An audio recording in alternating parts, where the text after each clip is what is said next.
जय हिंद मेरे प्यारे विद्यार्थियों, स्वागत करता हूं आपके अपने यूट्यूब चैनल इनोवेशन स्टडी में।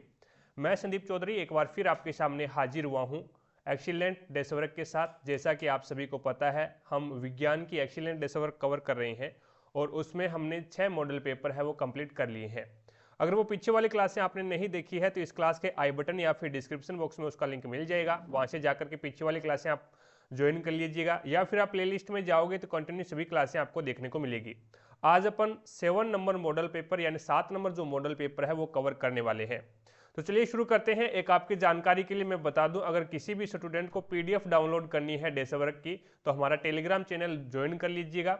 लिंक मैंने आपको डिस्क्रिप्शन बॉक्स में दे रखा है, तो वहां से जाकर के टेलीग्राम चैनल को ज्वाइन कर लें और प्रत्येक सब्जेक्ट की आपको हिंदी मीडियम की डेसवर्क है वो फ्री में वहां पे मिल जाएगी, और एक्सीलेंट और संजीव दोनों की।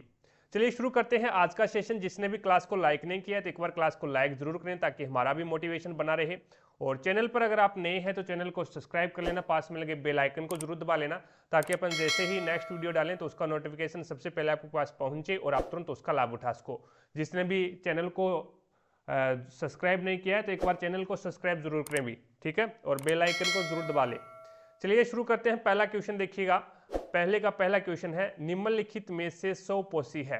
निम्नलिखित में से सौपोषी है, सौपोषी कौन सा है? तो यहाँ पे हरा सवाल है वो एक सौपोषी हो जाएगा। स ऑप्शन है वो आपका यहाँ पे राइट आंसर होगा। ये हरा सवाल है, ये प्रकाश संश्लेषण प्रकाश के सूर्य के प्रकाश में प्रकाश संश्लेषण के द्वारा अपना भोजन बना लेता है। बाकी मनुष्य है, फफूंद है, अमरबेल है, ये क्या है, परपोषी होते हैं, दूसरे पे आश्रित होते हैं। अगला क्वेश्चन देखो भी, निम्न में से नर हार्मोन है। निम्नलिखित में से नर हार्मोन कौन सा है? तो टेस्टोस्टेरोन है, ये एक नर हार्मोन है। बाकी एड्रेनलिन है, इंसुलिन है, एस्ट्रोजन है, ये क्या है, अपन बोल सकते हैं भी ये नर हार्मोन के अंतर्गत नहीं आते हैं, ठीक है। एस्ट्रोजन है, ये मादा हार्मोन है। एड्रेनलिन है, ये एक प्रकार से नर हार्मोन के अंतर्गत और मादा हार्मोन के अंतर्गत नहीं आता, ये मनुष्य के अंदर पाया जाता है, ठीक है। तो एस्ट्रोजन है, ये मादा हार्मोन है, और टेस्टोस्टेरोन है, ये क्या है, नर हार्मोन है, नर के अंदर पाया जाता है। ये कॉमन है, एड्रेनलिन और इंसुलिन है, ये कॉमन है। अगला क्वेश्चन देखो भी, मस्तिष्क उत्तरदायी है। तो मस्तिष्क है वो सोचने के लिए उत्तरदायी होता है, और शरीर का संतुलन बनाने के लिए भी उत्तरदायी होता है, हृदय स्पंदन के लिए भी उत्तरदायी होता है। तो द ऑप्शन है वो आपका यहाँ पे राइट आंसर होगा।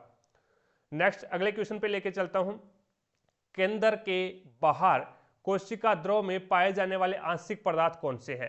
केंद्र के बाहर कोशिका द्रव में पाए जाने वाले आंशिक पदार्थ आनुवांशिक पदार्थ कौन से, ये आपको बताना है। आनुवांशिक पदार्थ कौन से हैं? तो 4 नंबर क्वेश्चंस में आपका राइट आंसर होगा प्लाज्मोन। प्लाज्मोन है वो क्या है, केंद्र के बाहर कोशिका द्रव में पाए जाने वाला आनुवांशिक पदार्थ हो जाएगा।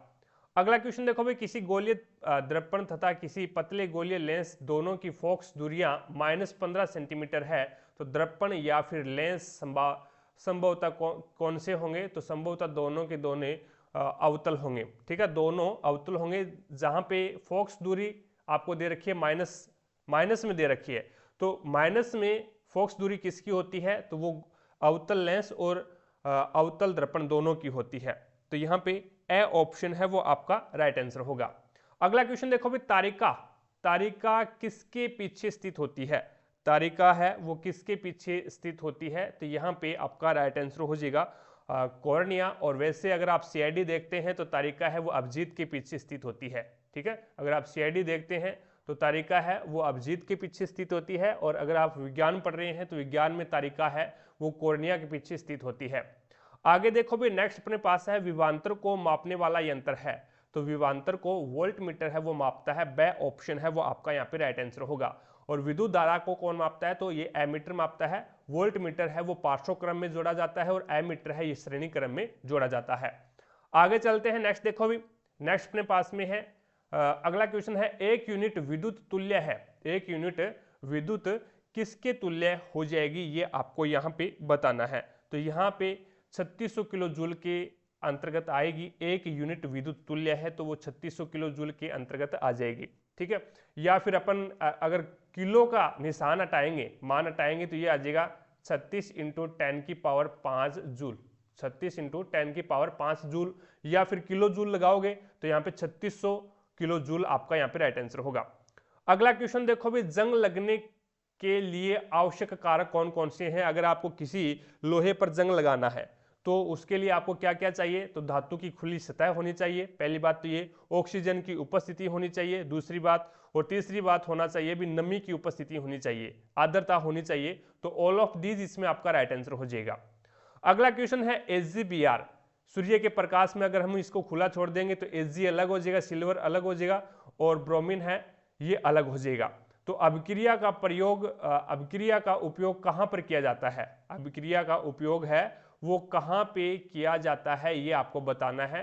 तो ये आपका 10 नंबर क्वेश्चंस में आपका राइट आंसर हो जाएगा, वो हो जाएगा श्वेत श्याम फोटोग्राफी में इसका यूज किया जाता है। ठीक है, श्वेत श्याम फोटोग्राफी में इसका यूज किया जाता है। अगला क्वेश्चन देखो भी, पृथ्वी की भूपर्पट्टी में सर्वाधिक मात्रा में मिलने वाली धातु कौन सी है, तो वो एल्युमिनियम हो जाएगी। स ऑप्शन आपका यहाँ पे राइट आंसर हो जाएगा। नेक्स्ट क्वेश्चन है, जब धातुएं किसी कठोर सतह से टकराती है तो आवाज उत्पन्न करती है, और इन धातुओं को क्या बोला जाता है, तो इन धातुओं को ध्वनिक या फिर सोनोरस, यानी दोनों ही गुण होते हैं। यानी जो धातुएं टकरा करके आवाज उत्पन्न करे उसे हम सोनोरस भी बोल देते हैं और ध्वनिक भी बोल देते हैं। तो उपरोक्त सभी यानी उपरोक्त दोनों, स ऑप्शन है वो आपका यहाँ पे राइट आंसर होगा। आई होप यहाँ तक आपको क्लियरली समझ में आया होगा। अगला क्वेश्चन देखो भी, नेक्स्ट क्वेश्चन है आपके सामने, विलयन के किस आयन के निर्माण के कारण पदार्थ की प्रकृति अम्लीय होगी। अगर हम विलयन के किस आयन के निर्माण से पदार्थ की प्रकृति हम बोलेंगे भी अब ये अम्लीय है, तो जब वो क्या है OH एच पॉजिटिव आयन देगा, एच पॉजिटिव आयन देगा तो वो क्या हो जाएगा, अम्लीय हो जाएगा। और OH नेगेटिव जब आयन देगा तो वो क्या हो जाएगा, क्षारीय हो जाएगा। अगला क्वेश्चन देखो भी, पराग कणों का निर्माण होता है, तो पराग कणों का निर्माण कहां से होता है, तो आपका राइट आंसर होगा पराग कोश में पराग कणों का निर्माण होता है। ए ऑप्शन है वो आपका यहाँ पे राइट आंसर होगा। अगला क्वेश्चन देखो भी, किसी विद्युत धारावाही चालक से संबंधित चुंबकीय क्षेत्र की दिशा किस हस्त अंगुष्ठ नियम से ज्ञात की जा सकती है, तो वो आपका यहाँ पे राइट आंसर होगा दक्षिण हस्त नियम, यानी ए ऑप्शन है वो आपका यहाँ पे राइट आंसर होगा।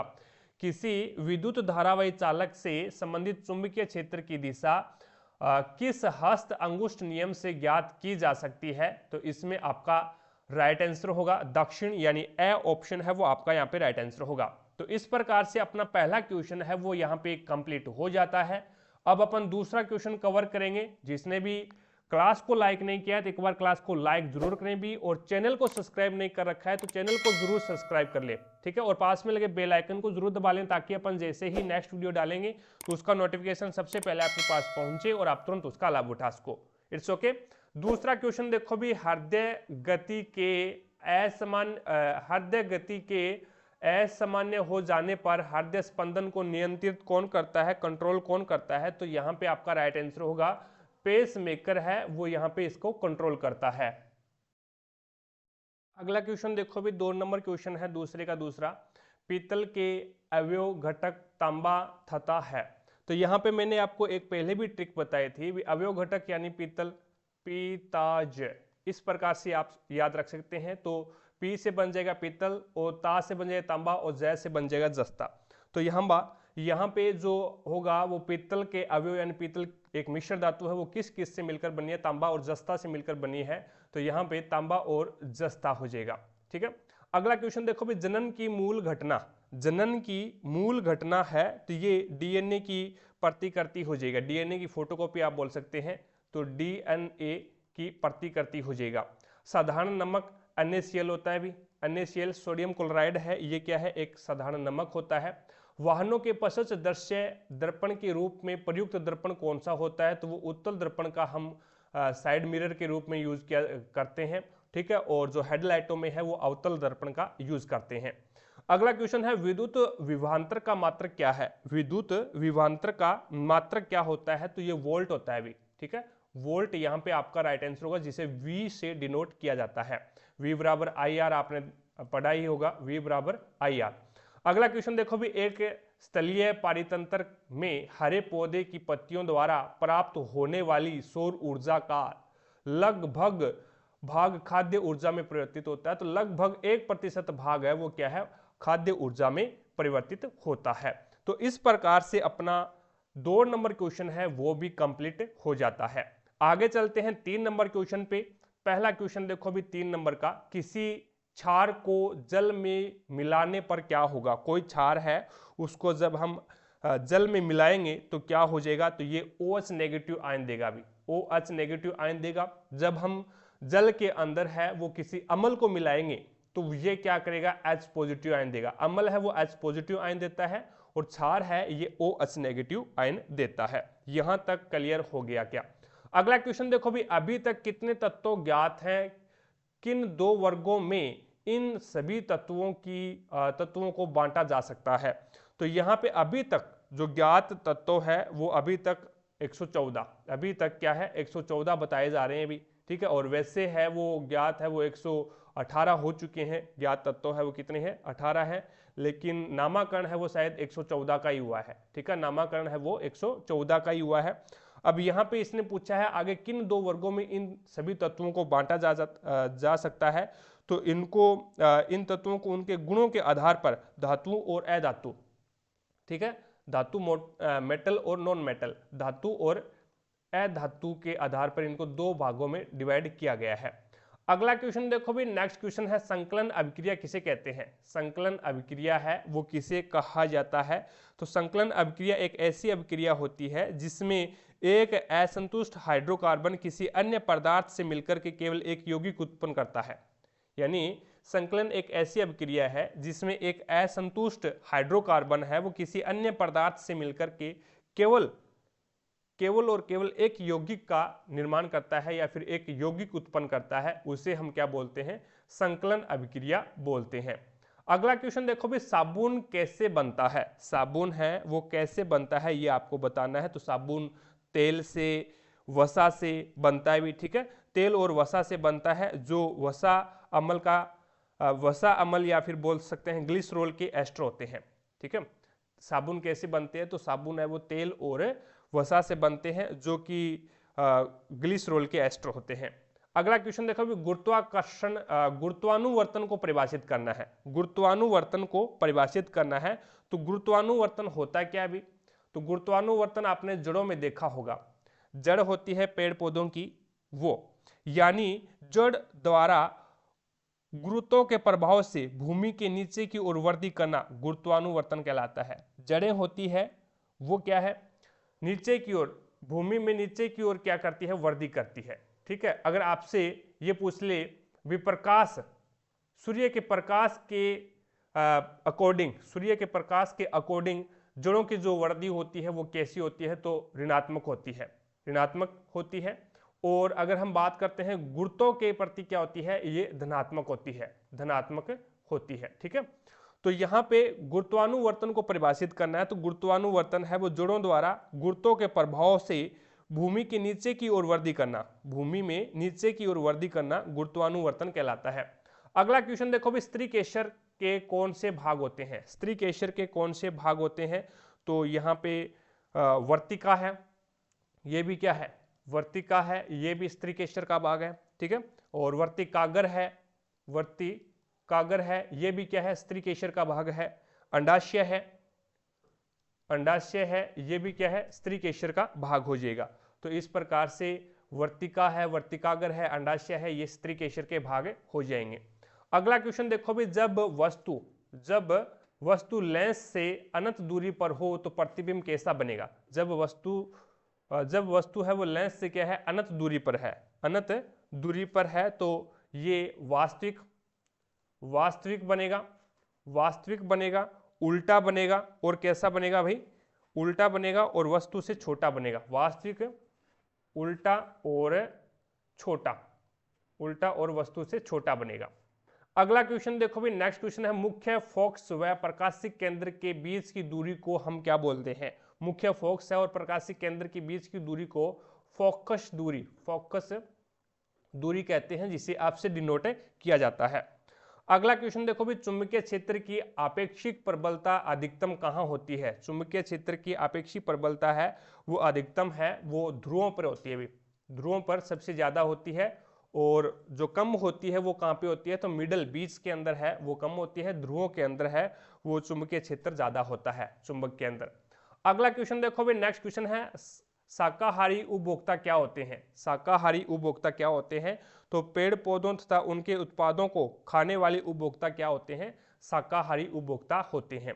तो इस प्रकार से अपना 3 नंबर क्वेश्चन भी कंप्लीट हो जाता है। ए भाग है वो यहाँ पे अपना कंप्लीट हो जाता है। आई होप आपको प्रत्येक क्वेश्चन समझ में आया होगा, ठीक है। और चैनल पर नए हैं तो चैनल को जरूर सब्सक्राइब करें भी, ठीक है। चैनल पर अगर आपने अभी तक चैनल को सब्सक्राइब नहीं कर रखा है तो चैनल को एक बार जरूर सब्सक्राइब करें और पास में लगे बेल आइकन को जरूर दबा लें, ताकि जैसे ही अपन नेक्स्ट वीडियो डालें तो उसका नोटिफिकेशन सबसे पहले आपके पास पहुंचे और आप तुरंत उसका लाभ उठा सको। और वीडियो को लाइक नहीं किया तो एक बार वीडियो को लाइक जरूर करें। It's okay. अगला क्वेश्चन देखो भी, 4 नंबर क्वेश्चन है आपके सामने, वो है वसा युक्त खाद्य पदार्थों को विकृत गंधीयता से बचाने के लिए क्या किया जाता है? तो उसमें नाइट्रोजन गैस भरी जाती है। अभी नाइट्रोजन जो आपने चिप्स है, कुरकुरे हैं, ये खाए होंगे, तो उसमें क्या है, नाइट्रोजन गैस भरी होती है, ताकि वो क्या है, उसका गंध स्वाद है वो क्या है, बिगड़े ना, ठीक है। अगला क्वेश्चन है CuO यानी copper oxide plus H2O। Copper oxide में हाइड्रोजन गैस मिलाई जाती है, तो ये क्या हो जाता है, Cu प्लस H2O यानी कॉपर और H2O यानी जल बन जाता है। तो उपरोक्त अभिक्रिया में किस पदार्थ का उपचयन हो रहा है और किसका अपचयन हो रहा है, ये यहाँ पे बताना है। तो इस अभिक्रिया में उपचयन और अपचयन आपको बताना है। तो यहाँ पे कॉपर का यानी हाइड्रोजन का तो क्या हो रहा है, ऑक्सीकरण हो रहा है। हाइड्रोजन का तो ऑक्सीकरण हो रहा है। और यहाँ पे अगर एक बात देखने वाली बात ये है, कॉपर ऑक्साइड है, इसका तो ऑक्सीकरण हो रहा है एक प्रकार से, यानी कॉपर ऑक्साइड से तो कॉपर क्या आ रहा है, ऑक्सीजन क्या निकल रही है। और यहाँ पे H2O जल, एक प्रकार से बोले तो जल में यहाँ पे क्या हुआ है, जल यानी H2O है, जल में क्या हुआ है, उपचयन हुआ है, जल में उपचयन हुआ है। और एक प्रकार से देखें तो यहाँ पे आपका कॉपर है, ये कॉपर है, ये कॉपर यहाँ पे दिखा रखा है, इस कॉपर का भी क्या हुआ है, एक प्रकार से अपचयन हुआ है। और हाइड्रोजन है, इसके साथ जल मिला है, ऑक्सीजन मिली है, तो इसका क्या हुआ है, उपचयन हुआ है। इसका क्या हुआ है, तो उपचयन हुआ है। तो यहाँ पे हाइड्रोजन का उपचयन हुआ है और कॉपर का अपचयन हुआ है, ठीक है। अगला क्वेश्चन देखो भी, नेक्स्ट 5 नंबर क्वेश्चन है आपके सामने। 5 नंबर क्वेश्चन है, नीचे दिए गए प्रत्येक प्रकरण में कौन होने वाली अभिक्रिया के प्रकार को पहचानिए और उनके लिए संतुलित समीकरण आपको लिखनी है। जिंक सिल्वर नाइट्रेट से अभिक्रिया करके, जिंक है वो सिल्वर नाइट्रेट, जिंक क्या होता है, जर्डन होता है, प्लस सिल्वर नाइट्रेट होता है Ag_NO3, सिल्वर नाइट्रेट होता है Ag_NO3 से अभिक्रिया करता है और सिल्वर बनाता है। और क्या बनता है, सिल्वर बनता है। सिल्वर बनेगा तो यहाँ पे बन जाएगा ZnNO3 और प्लस में सिल्वर बनेगा तो ये हो जाएगा Ag, ठीक है। अब इसको संतुलित करना है, संतुलित करोगे तो यहाँ पे ZnNO3 की ट्वाइस बनेगा भी, ठीक है, ट्वाइस हो जाएगा। तो ये यहाँ पे हो जाएगा, यहाँ पे नाइट्रोजन है, NO3 है, वो इस प्रकार से इसको 2 से मल्टीपल करेंगे तो Ag2 हो जाएगा, इसको भी 2 से मल्टीपल करना पड़ेगा। तो ये अब मेरे को लगता है संतुलित हो गई, हाँ संतुलित हो गई है, ठीक है। अगला क्वेश्चन है, पोटेशियम आयोडाइड लेड नाइट्रेट से अभिक्रिया करके पोटेशियम नाइट्रेट व लेड आयोडाइड बनाता है। पोटेशियम क्या होता है अभी, पोटेशियम आयोडाइड होता है Ki, पोटेशियम आयोडाइड क्या होता है, Ki होता है। और लेड नाइट्रेट क्या होता है, PbNO3 होता है, PbNO3 की ट्वाइस होता है। और ये क्या करता है अभी, पोटेशियम नाइट्रेट बनाता है। पोटेशियम नाइट्रेट बनाएगा तो KNO3 बनाएगा और प्लस में आयोडाइड यानी आई हो जाएगा, आई लेड आयोडाइड है, ठीक है, लेड आयोडाइड है तो ये हो जाएगा PbI2। तो इसको अगर आप समीकरण को संतुलित करोगे तो यहाँ पे आपको 2 लगेगा, यहाँ पे 2 लगेगा, तो यहाँ पे भी 2 लगेगा, ठीक है। तो इस प्रकार से ये भी संतुलित होगी। ये आपको समीकरण लिखनी है इसकी, इट्स ओके। आगे चलते हैं, साबुन और अपमार्जकों में आपको अंतर बताना है। पीछे हमने संजीव डेसवर्क जब पढ़ी थी उसमें भी मैंने आपको बताया था। साबुन क्या होता है, साबुन एक कठोर जल के साथ झाग नहीं देता है। साबुन अंतर बताने, 2 अंतर लिख दो। साबुन का पहले अंतर सुन लो। साबुन का अंतर होता है ये साबुन कठोर जल के साथ झाग नहीं देता, पहला अंतर तो ये हो गया, कठोर जल के साथ है वो झाग नहीं देता है, ठीक है। और साबुन है वो लंबी श्रृंखला वाले वसा अम्लों का सोडियम लवण होता है। साबुन क्या होता है, लंबी श्रृंखला वाले वसा अम्लों का सोडियम लवण होता है। उसके बाद में अपमार्जक का क्या लिखोगे, तो अपमार्जक है वो कठोर और कठोर जल में भी क्या है ये झाग दे देते हैं, कठोर और मृदु जल बोल सकते हैं एक प्रकार से, मृदु जल और कठोर जल दोनों में झाग देते हैं कौन, अपमार्जक, ठीक है। और इसमें अपमार्जक का दूसरा क्या होगा, संश्लिष्ट अपमार्जक लंबी श्रृंखला वाले बेंजीन सल्फोनिक अम्ल का सोडियम लवण या फिर लंबी श्रेणी वाले एल्कलाइन हाइड्रोजन सल्फेट का सोडियम लवण होता है, ठीक है। अगला क्वेश्चन देखो भी 7 नंबर क्वेश्चन है साइक्लोहेक्सेन। साइक्लोहेक्सेन क्या होता है, C6H12 होता है, C6H12 साइक्लोहेक्सेन होता है। इसका संरचना सूत्र आपको बनाना है और उपस्थित सहसंयोजक बंधों की संख्या भी आपको बतानी है। तो कार्बन कार्बन के मध्य है वो कितने बंध होंगे, 6 होंगे, और कार्बन और हाइड्रोजन के मध्य जो बंध होंगे वो होंगे 12। टोटल कितने हो जाएंगे, टोटल हो जाएंगे 18। It's okay. अब आपको बनाना है कार्बन कितने लगाने हैं, कार्बन आपको 6 लगाने हैं, ठीक है, कार्बन आपको 6 लगाने हैं।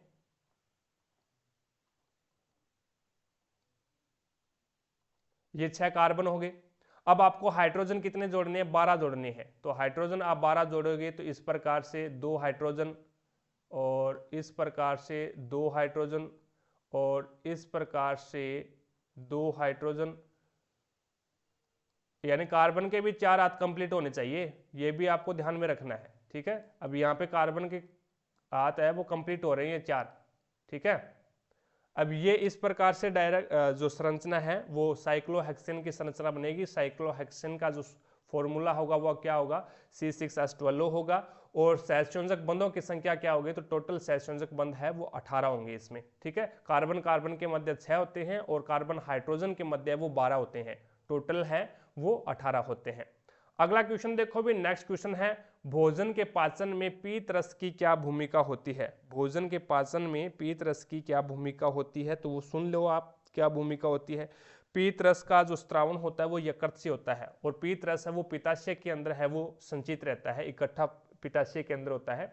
लेकिन जो पीत रस कहाँ से आता है, पीत रस है वो यकृत से बनता है भी, ठीक है। यकृत है वो इसको स्त्रावित करता है और ये पित्ताशय के अंदर है वो संचित रहता है। पहली इसकी ये बात होती है पीत रस की भी है, आंत में भोजन की अम्लीयता को समाप्त करके, आंत के अंदर है वो भोजन की अम्लीयता को समाप्त करके उसके जो माध्यम है उसका जो रास्ता है वो क्या कैसा बनाता है, क्षारीय बनाता है, जिससे कि आंत में एंजाइम भोजन का पाचन कर सके।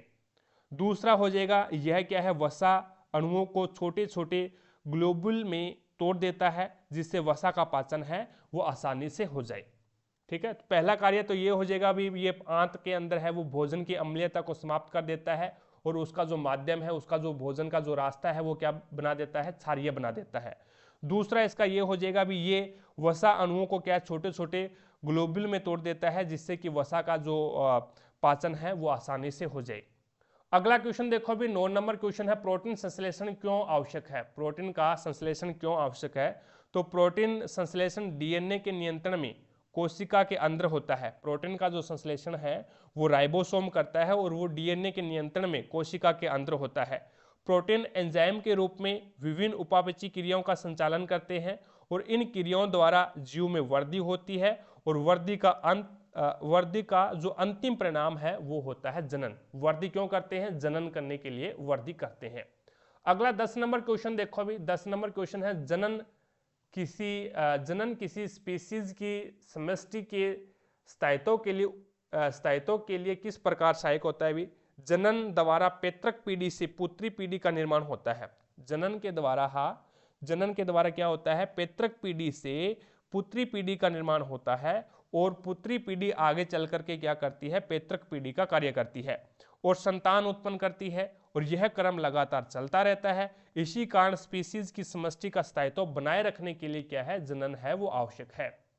अगला क्वेश्चन देखो भी 11 नंबर क्वेश्चन है, ड्राइवर को रात्रि में किस प्रकार के प्रकाश पुंज का उपयोग करना चाहिए और क्यों करना चाहिए।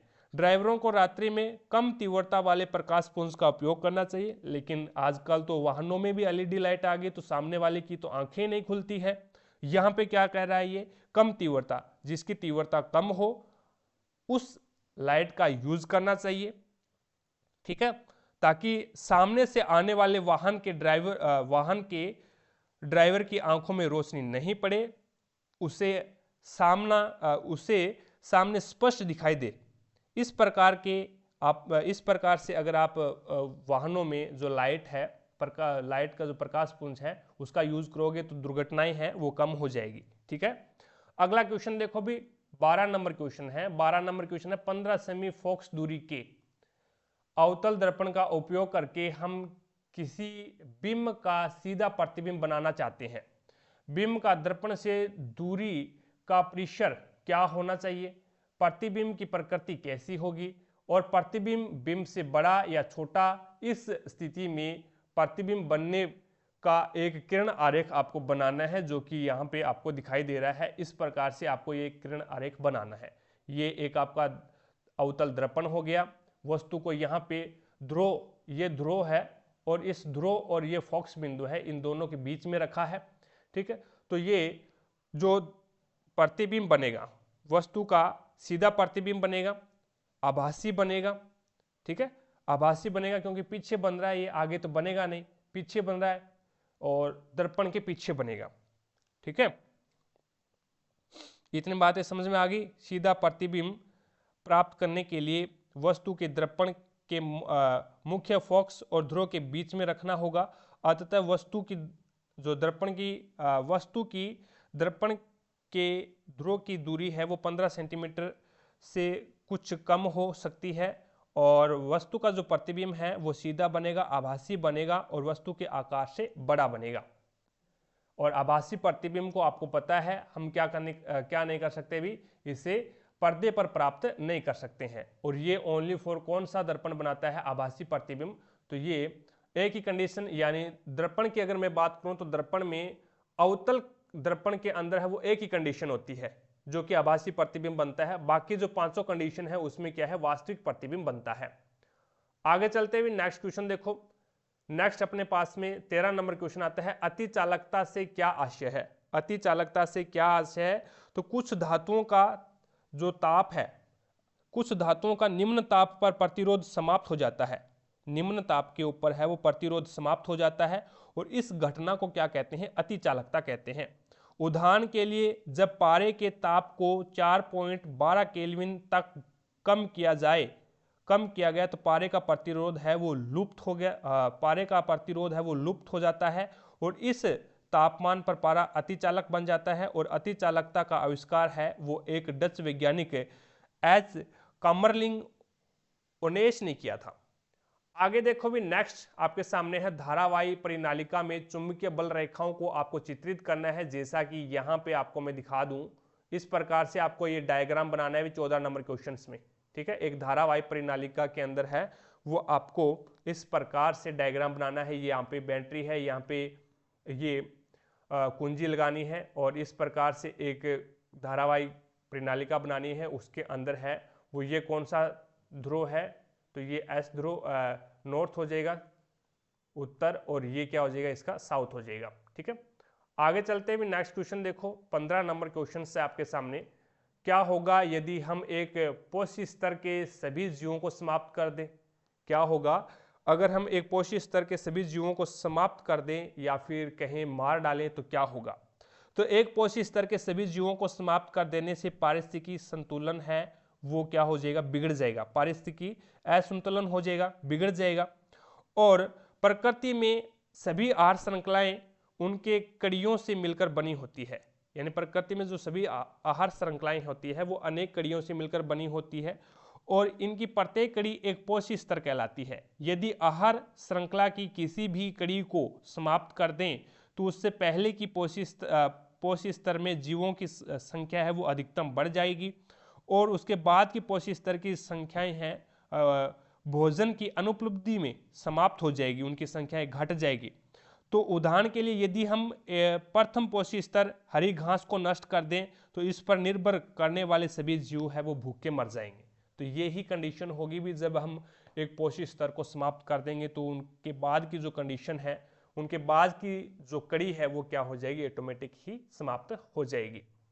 तो आज की क्लास में हमने 15 क्वेश्चन तक कंप्लीट किए हैं। आई होप आपको प्रत्येक क्वेश्चन समझ में आया होगा भी। अगर फिर भी कोई भी क्वेश्चन में आपको डाउट है तो मुझे कमेंट सेक्शन में कमेंट करके जरूर बताएं, भी आपके डाउट को क्लियर किया जाएगा। क्लास पसंद आई है तो दिल से लाइक करना, ज़्यादा से ज़्यादा शेयर भी करना अपने सभी दोस्तों के साथ में, ताकि सभी दोस्तों को क्लास का लाभ मिले। चैनल पर अगर आप नए हैं तो चैनल को सब्सक्राइब कर लेना, पास में लगे बेल आइकन को जरूर दबा लेना, ताकि अपन जैसे ही नेक्स्ट वीडियो डालें तो उसका नोटिफिकेशन सबसे पहले आपके पास पहुंचे और आप तुरंत उसका लाभ उठा सको। अगर आपको पीडीएफ डाउनलोड करनी है डेसवर्क की तो हमारा टेलीग्राम चैनल ज्वाइन कर लें। टेलीग्राम चैनल का लिंक मैंने आपको डिस्क्रिप्शन बॉक्स में दे रखा है, तो वहां से जाकर के प्रत्येक क्लास की पीडीएफ आप प्रत्येक डेसवर्क की पीडीएफ है वो आप फ्री में डाउनलोड कर सकते हैं। तो आज की क्लास में इतना ही, मिलेंगे अपन नेक्स्ट क्लास में, तब तक के लिए जय हिंद, जय भारत।